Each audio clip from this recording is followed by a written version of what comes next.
ndetse baranabyibajije cyane kuko mu gihe cyabanje go nabanje kotsa n'ibigori ku muhanda ntiyeri imbabura ndi pasiteri Nzabirinda Emmanuel mfite itorero abakristo nubwo ari mu cyaro ariko bageze ku bakristo 150. Ikigori cyane cyabaga kiryoshye. Icyambere nta bazimu gifite nta gisengeye kuko nzi ko mfite umugisha muri nge hesitayemo umugisha Imana yampaye ndakora umurimo w'ivuga butumwa nkuko Imana yampamagaye. Ariko nimara kubwiriza abantu ndaza soke ngiye mu kazi, ndaza ngiye mu gasoko hari aka video ngiye gucuruzamo inyanya, ibitunguru, utubuto. Nukuri shuti y'Imana wewe wasezeranijwe n'Imana umugisha. Uwo mugisha nutawukoresha tegereza umunsi wanyuma turi kudirimba uzamanukana nawe. Wa mukristo we udiri gufata iminsi 5 ngo agiye gusengera ibiryo, turagushyingurana inzara nta muntu usengera ibiryo. Ibiryo ujya gukora niba utabifite mu nzu so kujye gucishiro kubifite.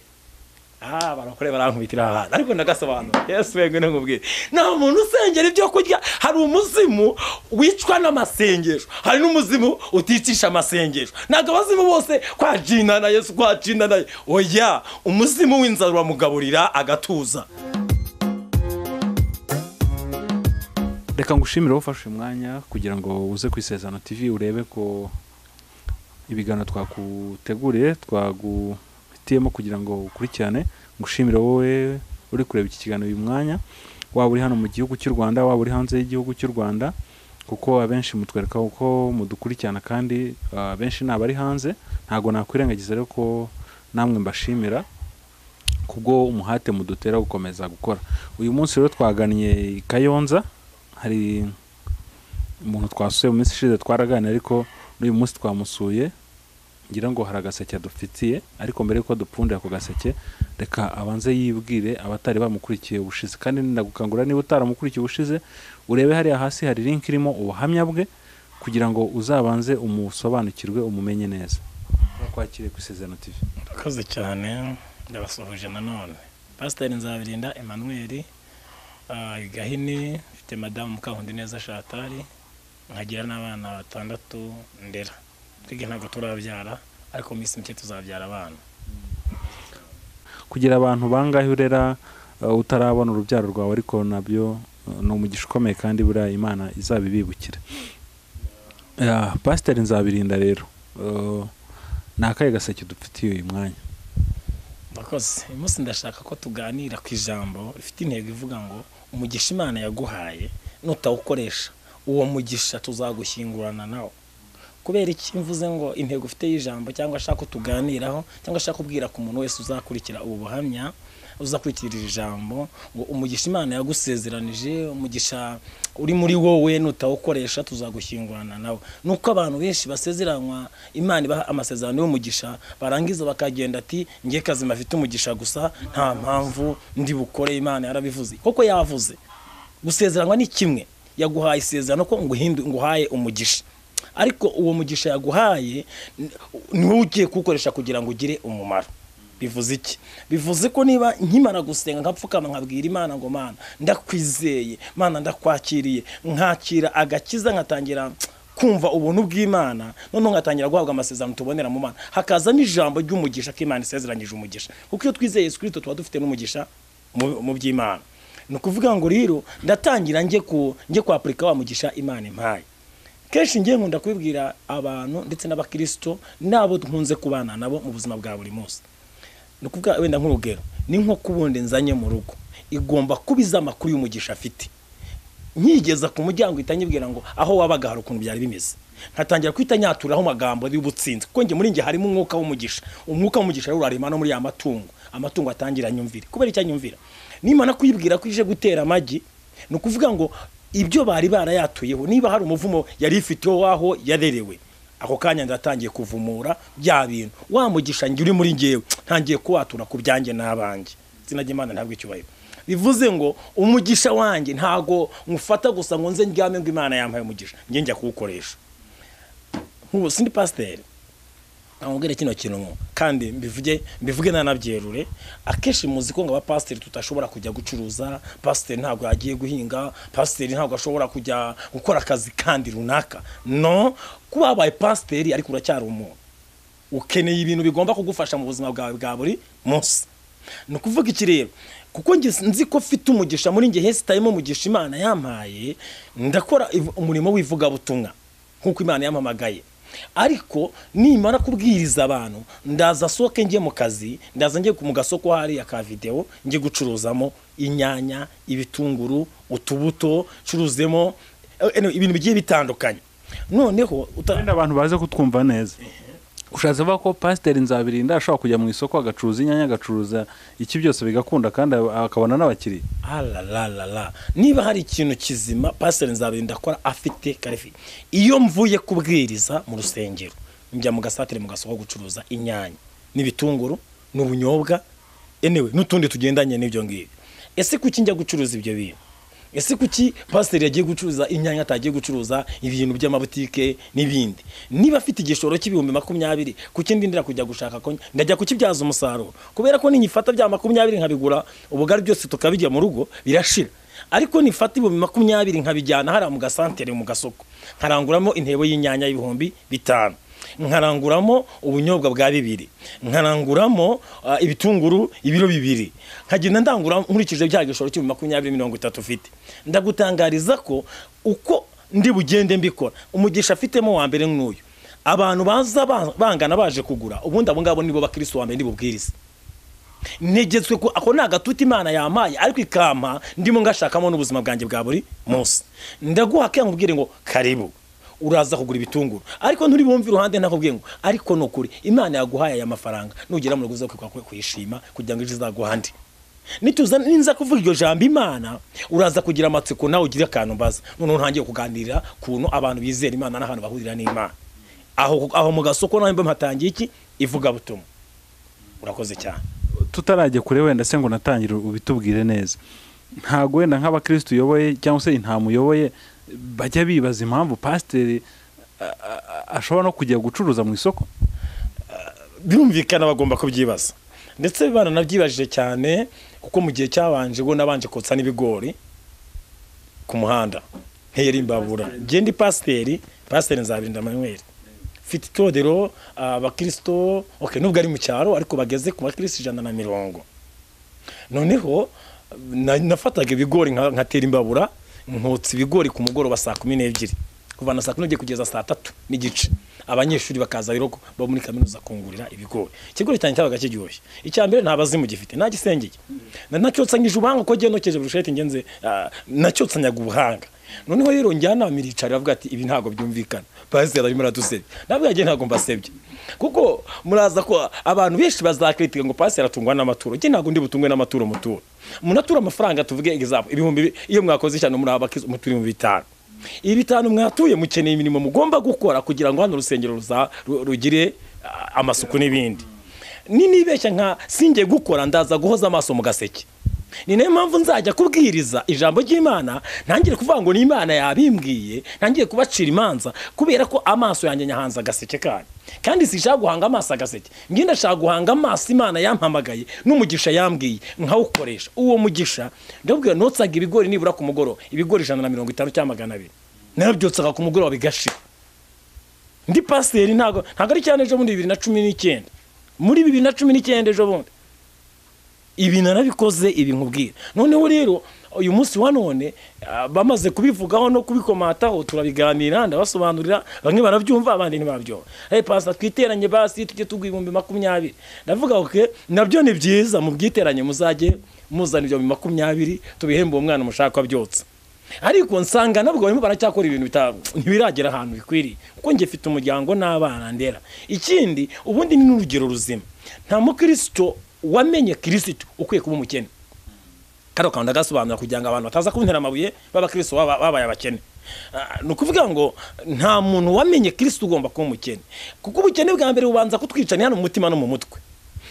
Uko avuga atangira wiyaturaho ko ari umukene, kandi yamaze kwizera Yesu. Dusanga Yesu ari byose, dusanga Imana ifite ibyuzuye isi n'ibyo Uwiteka. Nanjye nduwande nduwiteka, kandi Uwiteka yavuze ngo nzaza nture muri mwebwe.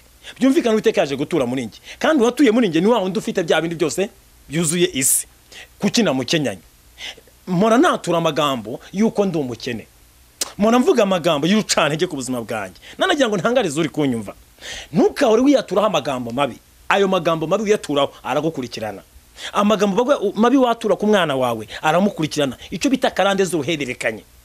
Niho usanga umwana ati none se wambwira ngo kiriya cyana giherekeje abandi ku ishuri, yanakwicara mu ishuri akajya yumva ngo mama n'ubundi yamekomerekeje abandi, agahora yigaya ntagere ku mugambi wuzuye, agahora yumva afite amagambo y'urucanege kuko ariko ababyeyi bamwatuyeho. Ngarutse ku cyo kwari turiho rero kigendanye no kuntu nshobora kujya mu isoko nkacuruza inyanya, nkacuruza ibyo bintu. Uyu munsi wa none n'ubu tuvugana ndajya mu gasoko nkabikora. Kubera iki mbikora? Ndagira ngo umugisha Imana yasezeranyije umugisha ngukoresha. Kandi reka nkubwize ukuri, mbonye umugisha w'Imana.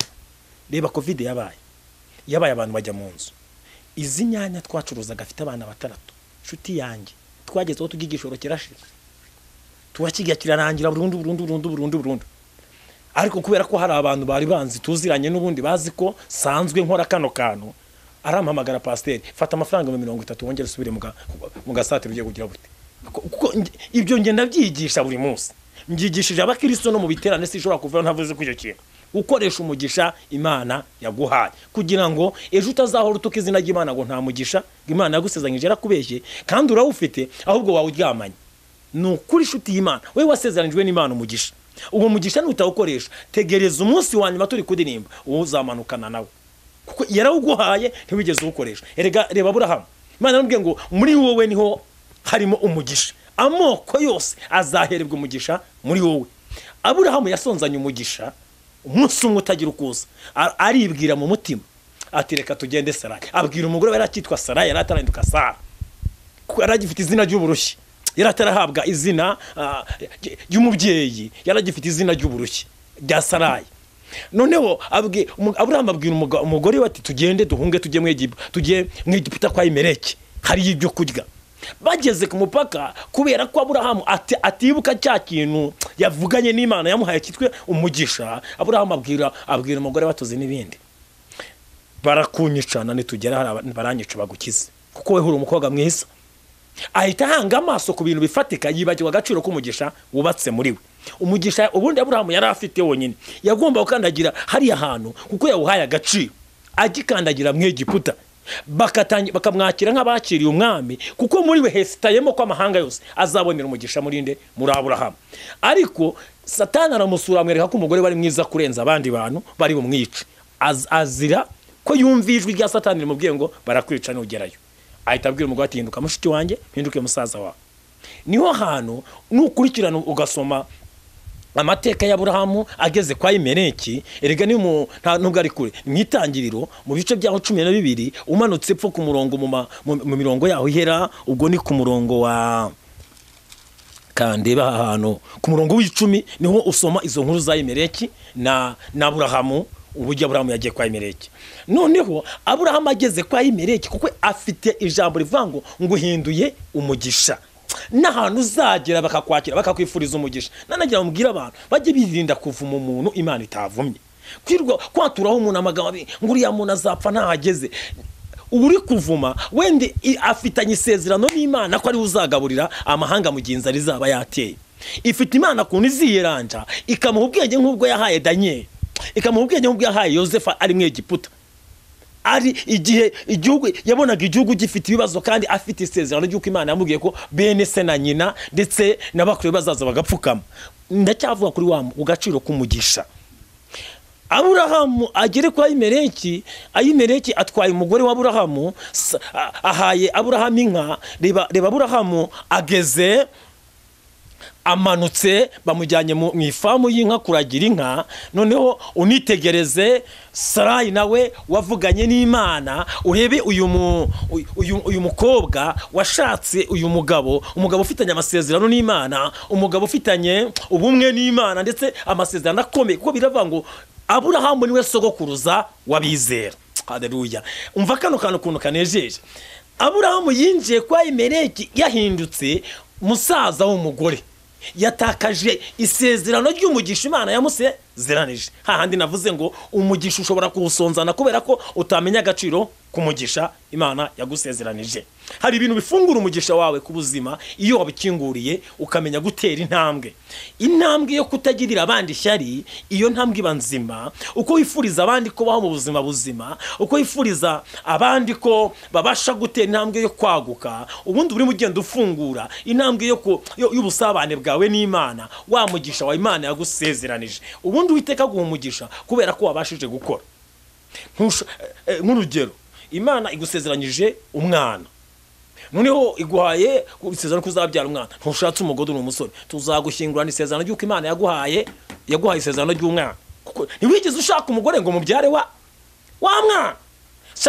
Shaka umukobwa ko Imana yaguhaye isezerano ry'uko ugomba kubyara umwana. Shaka umukobwa umubenguke. Numara kubenguka umukobwa, niho uzaba urimo wuzuza, nibwo uzaba urimo ugenda ujya mu mugambi w'Imana nyirizina, kugira ngo ryasezerano ryawe rigire gute, ryuzure ubone wa mwana. Kano kantu karanejeje. Umva mvuge kino kintu neza. Nukuvuga ngo uyu mugisha Imana yagusezeranije w'umwana, ntabwo uwo mwana yamugusezeranije ariko ntiyakubwiye ngo uyu mwana dore ndamuzanye mu kubisa imbere yawe ngaho ndamuguhaye. Yaguhaye isezerano ry'umwana. Nukuvuga ngo iyo sezerano ry'umwana yaguhaye, wowe mukobwa utegetswe noneho gutangira kumenya neza, kwitwara nk'umuntu ufite umwana, ukagenda wigengeseri kugira ngo uzuzuze rya sezerano Imana yagusezeranye, wa mugisha w'Imana uzuzure. Nuko uzakundana n'umuhungu akagushaka, mwarangiza mugakora umurimo w'Imana wuzuye nyinize. Hari umurimo w'Imana afite yange twe ntaza gutambikira nkajya ahandi hantu. Hari umurimo w'Imana mwembi mwamaze kubihererwa umugisha, mwamaze kubega uburenganzira, noneho wa mwana akajya yaza. Ni nayo mpamvu nkunda kuvugira ijambo iyo ndi kubwiriza igihe cyose, buriya nta murozi n'umwe, nta n'umupfumu n'umwe ushobora gukora mistake ngo aroge umuntu wuzuye umwuka wera w'Imana nyirizina, ufite ubuntu bw'Imana bwuzuye, wakiriye Kristo, ngo ubwo burozi bwiwe buze bubashe kumwica, Imana atari yakinguye idirishya ngo bwa burozi bwinjire ku buzima bw'uwo muntu. Kano kandi agasubiramo. Nukuvuga ngo nta murozi ufite ubushobozi cyangwa ufite uburenganzira mu gihe cyose ngewe ndi connected n'Imana, mu gihe cyose umwuka wera w'isezerano, umugisha nasezeranijwe n'Imana uko ngomba gutunga mwuka wera ari muri nge, Imana itakinguriye uriya murozi, nta ufite ubushobozi, nta ufite uburenganzira bundoga ngo bifate. Kubera iki? Uri muri nge ntarogwa. Haleluya. Uri muri nge, uri muri wowe, wa undi wizeye Yesu, wizeye Yesu utuye muri wowe, ntarogwa, nta napfa. Nukuvuga ngo ni nacyo cyatumye Seduraka, Meshaki na Abedunego binjira mu itanura ry'umuriro bari confidence, bafite ibyiringiro bitandukanye n'ibyo bari babajugunyemo bari bafite. Abahungu baravuze ngo twamaze kumenya ko basomye ijambo rivuga ngo tuzanyura mu muriro, tuzinjira no mu itanura ry'umuriro, ntacyo tuzaba. Noneho bo baravuga ngo ntabwo rero tubigumisha muri Bibiliya, reka tujye kubyapurika wa umugisha natangiye mvugaho, reka tujye kubishyira mu bikorwa. Uyu mugabo Nebukadinezari amenye neza umugisha Imana yadusezeranyije uwo ari kubasha kutujyana mu itanura ry'umuriro tugasohokamo turi bazima. Sinagiye Imana rihabwe icyubahiro. Reka mvuge kano kantu. Nunabyumva wewe wumvishije ubuhamya, wasezeranye n'Imana ko uhindutse umugisha, tangira ukoresha uwo mugisha mu kazi no muri biro wicayemo, ahubwo abantu bajyaga bakora ntibahiriwe batangire bahirwe kubera ko bakiriyemo umunyamugisha. Ubundi umunyamugisha akuzanira amahoro atarara aho ahantu hatari hari amahoro haboneka amahoro kuko uhinjiyemo umunyamugisha. Aburahamu yageze mu Egiputa kwa Ayimeleki ngo agende amariyo iriya minsi. Ayimeleki yari afite abagore 350, yari adafite umwana n'umwe. Bafate Sarayi bamushyire mu bandi bagore, Sarayi akajya yitonganya ati Mana, nubwo banyakiriye, nubwo nkweye amata, nubwo inzara ishize, ariko mu masezerano yacu umugabo wanjye baramutwaye. Aburahamu naho ari kwitonganya. Igihe kiza gukika, Imana yagambiriye kugira ngo iheshe igaragaza agaciro k'umuntu yahaye umugisha. Aburahamu yongera gusenga isengesho rimwe, aravuga ngo Mana, nongeye kwibuka ineza yawe. Aburahamu yibutse Imana icyo yamusezeranije bita umugisha. Imana yibutse isezerano, isanga Ayimeleki aho yari ajyamye, ivugana nawe ko uyu mukobwa atari umukobwa ahubwo ari umugore wa Aburahamu. Ayimeleki yumvira Imana, agarura umugore wa Aburahamu. Aburahamu akimara gufata umugore we asaba umugisha muri urwo rugo, muri iyo minsi Ahimeleki abyara umwana. Sinajya Imana ihabwe icyubahiro.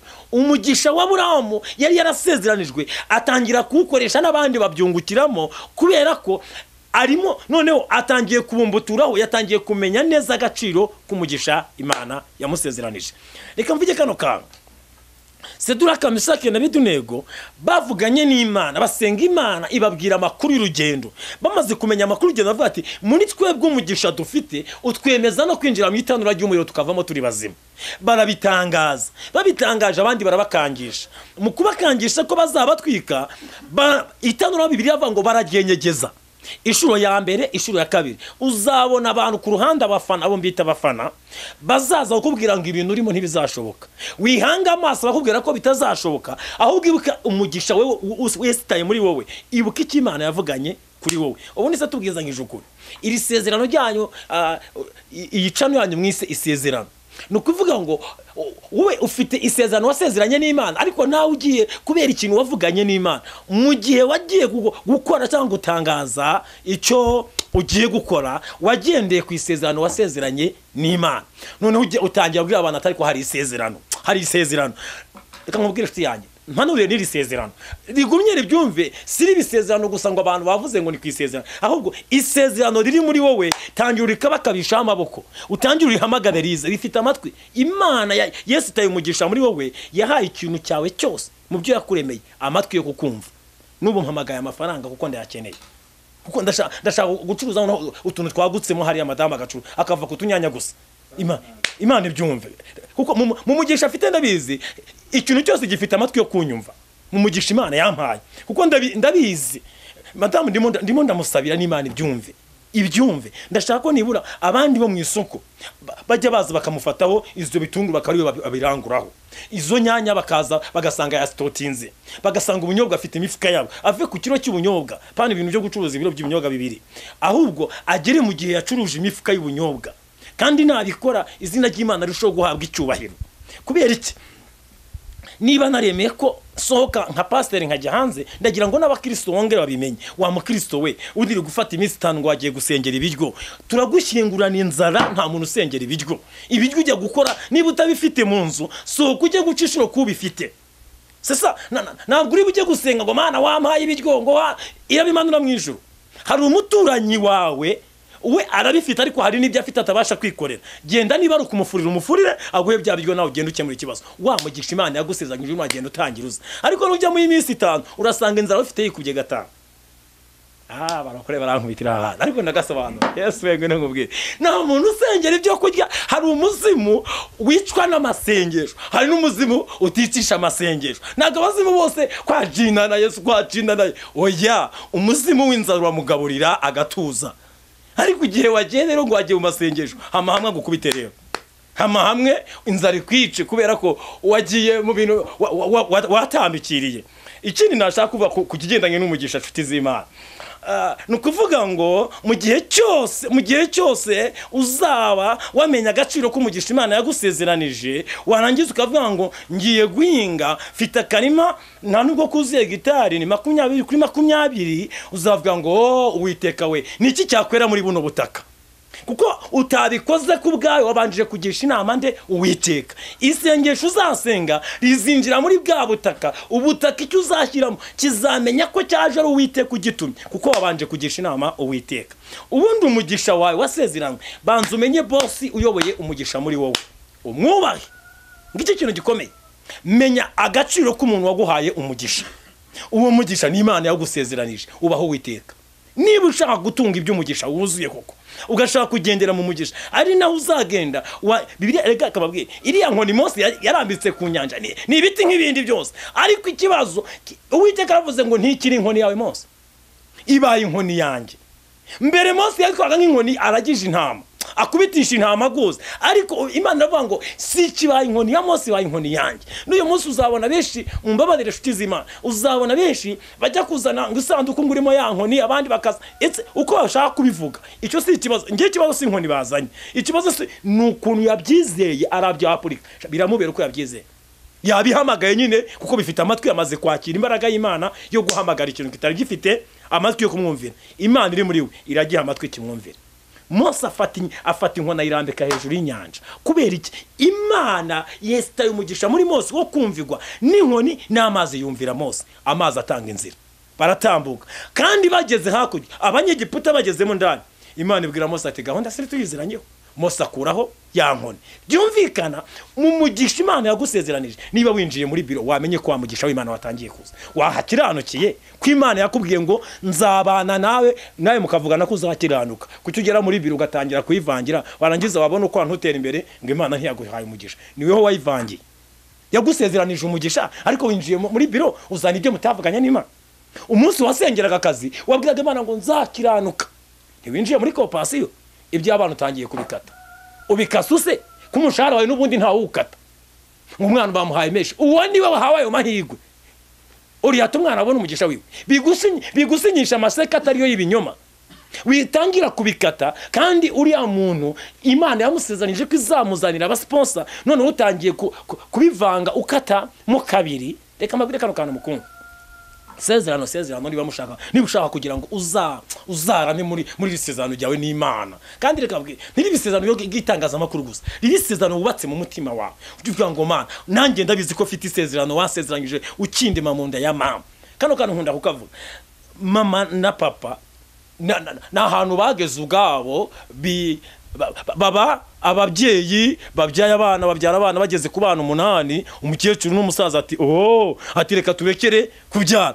Bajya muri Wonapo, bagere muri Wonapo, kumbi harimo umuntu ufite umugisha Imana yavuzeho ariko bari badashaka kwavuka. Nukuvuga ngo nzabirinda badiri muri iriya nda, papa na mama bo bari bamaze gufata decision ko bagomba kurekera abo ngabo, ariko je nari nkiri inyuma. Kuko Imana yari yamvuzeho rero, bakoze ibyo bagomba gukora byose ariko bikangura nanjye nageze mu nda. Kubera iki? Imana yantekerejeho ngewe ntari nakabayeho. Nukuvanga ibintu ndi gukora si ubwenge buhanze bwa nzabirinda, ndimo ndagenda rushaho kugendera mu mugambi w'Imana kugira ngo umugisha Imana yanyandikiye wose nzawugereho wuzuye nta kintu na kimwe kibuze. Kandi reka mutangarize ikintu, umuceri Imana yanyandikiye sinzarenzaho n'igitiyo kimwe. Ntago narenza igiko kimwe mu muceri Imana yanyandikiye. Nukuvanga ibirayi ngomba kujya biranditse, nzabirya nta kintu na kimwe kibuze. Ni nayo mpamvu nkubwiza ukuri, niba ari wowe Imana yati ukumva wumvishe bamwe ukavuga ati we nanjye wagurira nkabyoza kapasine zabirinda, wikwire gushidikanya, ubwo bikore kugira ngo nawe usoze isezerano mu byo wandikiwe wagombaga gukora. Nawe bikore kuko urimo urakora nyine kugira ngo boss wawe avuga ati kintu cyaragikoze, utabone sheke. Wibikora kugira ngo abantu bakubone, bikore kugira ngo wuzuze icyo boss yagutumye. Sinajya Imana rihabwe icyubahiro. Iyo ndera abano bana simbarira kugira ngo abantu bavuga ati nzabinda n'igitangaza warira abana, reka da, ngenda bikora kubera ko ndabizi ko ndimo ndakora icyo Imana ishaka ko nkora. Yesu yaravuze ngo nimugirira umwe mu bakene ninjye muzaba mugiriye. Umunsi uzafasha ukambika babandi bari bambaye iki ubusa, kwambara ubusa birajyana. Niba hari ikintu kibi mu buzima, uzi kubona umwana w'umusore wambaye ijipo, kinambaye ijipo ya mushiki wanjye hajyana muri repetition ya korali, sino ko nayijyanaga uko siza amapantara cyangwa ibindi bintu nababura kindi.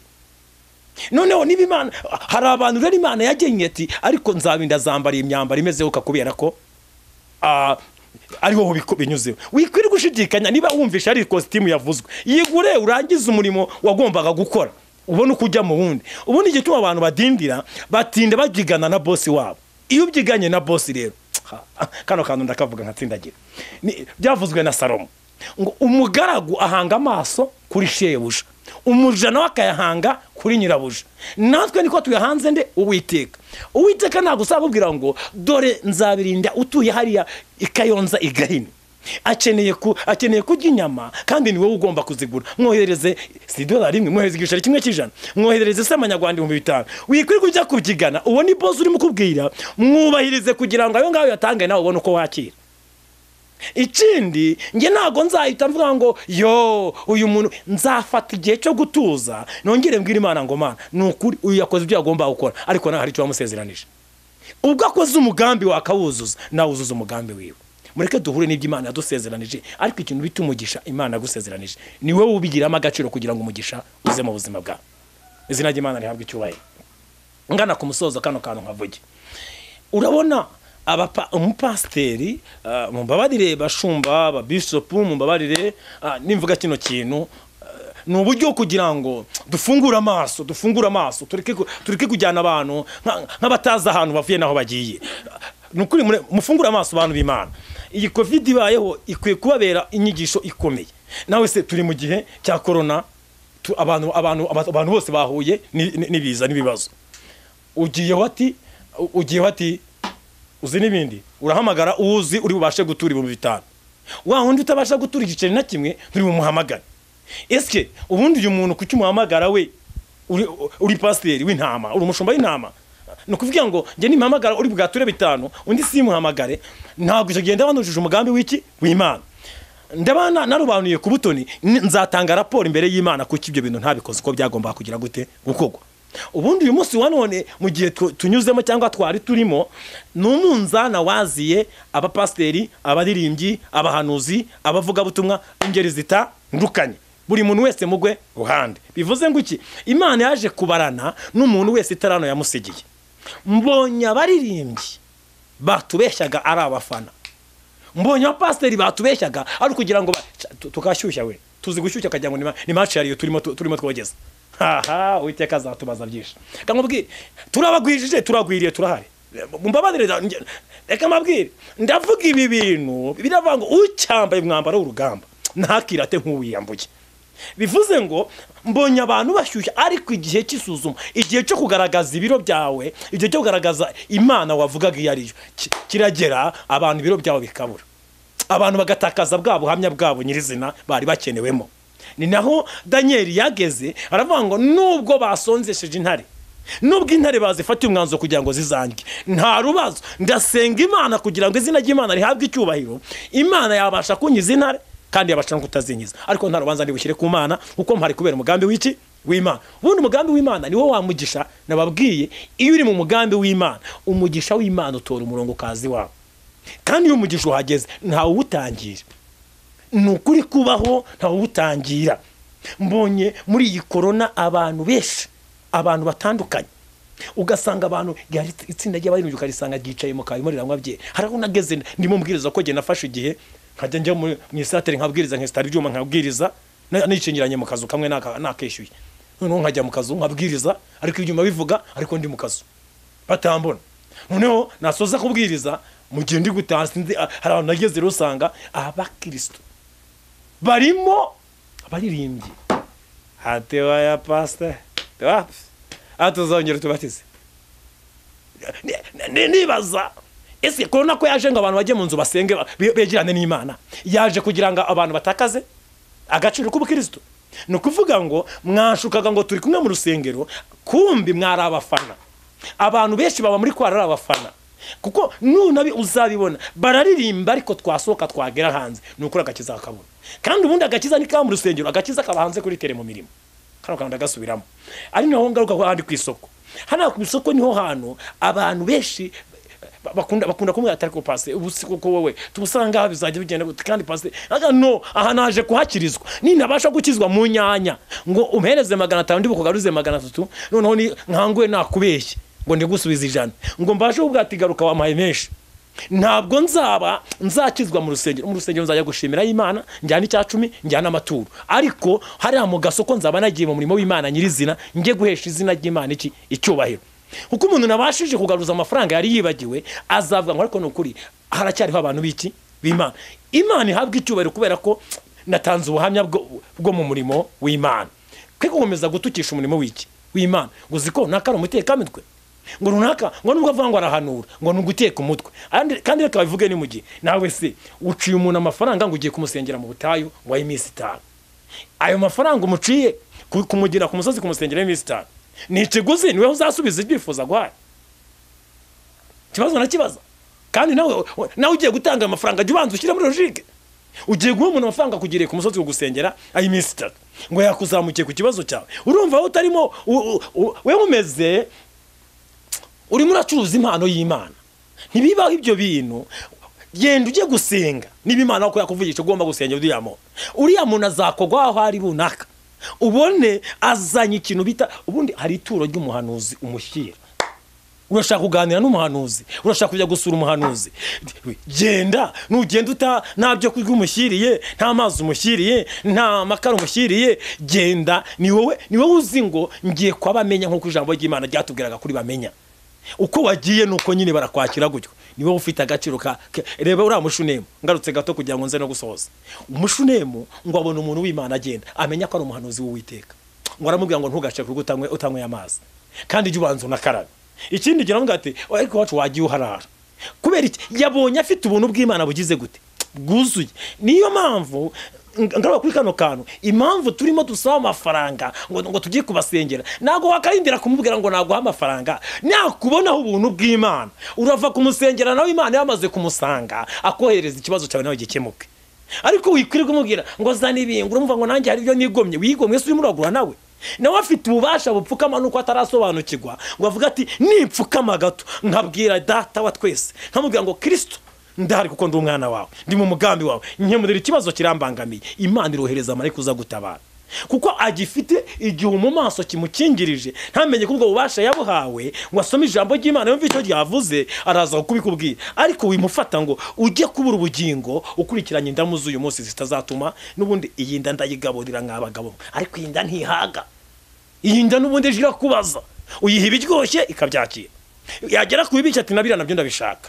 Byumvikana baraguhereza uyihe, ariko umenye ngo ubugingo bwawe aribwo bufite agaciro. Feva y'ubugingo ntabwo uraba ukibufite. Ibihembo byawe uraba ubibonye hano mwisi. Bivuga ngo ndabikorera iki? Ndaza gukoresha umugisha nahawe n'Imana. Rero wa mugisha wanjye uzaza nibyo Imana yasezeranije ku buzima bwanjye.